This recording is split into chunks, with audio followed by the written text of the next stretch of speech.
Syphilis cases have skyrocketed among adults in recent years, and now it's affecting another group, babies. On this week's HealthLink, King 5's Christine Pei takes a closer look at congenital syphilis and what is being done to address it.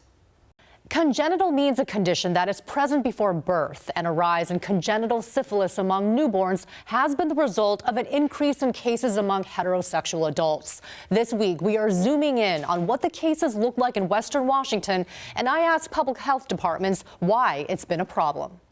That a person would be devastated from the very beginning of their lives is terrible.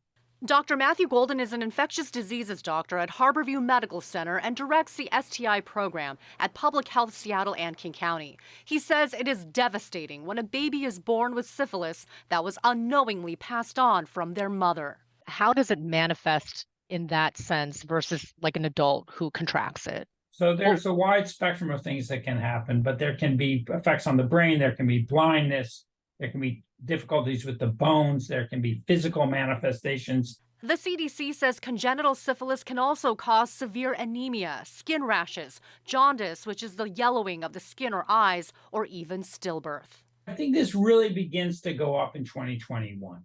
Golden points to this data showing newborn syphilis cases have spiked statewide. In 2019, cases were fewer than 20, but in 2022, that number went up to 52.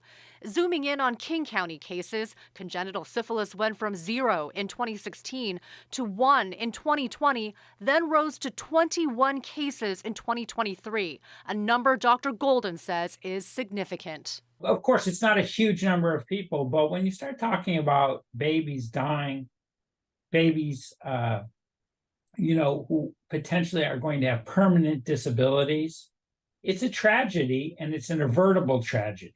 The cases are linked to a general rise in cases among heterosexual adults. Returning to this graph, you can see the newborn cases trend up, along with a rise in cases among pregnant women shown in orange. Unfortunately, some people do not get prenatal care, and consequently, we only become aware of the case after the baby is born or in delivery. Doctors say this is preventable if a pregnant woman is tested and treated at least a month before delivering the baby. As for why the cases are going up now, I think the biggest factor for us is the homelessness and the substance use. Golden says people in this group typically have less access to health care, which does include prenatal care. If people are in very desperate circumstances, are they trading sex for money or other things they need? And I think that puts them at risk for STIs. And then on top of it, they aren't necessarily getting the medical care they would ideally get when they're pregnant. Public health departments have been raising awareness on this, targeting those groups to access prenatal care and screening for syphilis among adults more widely.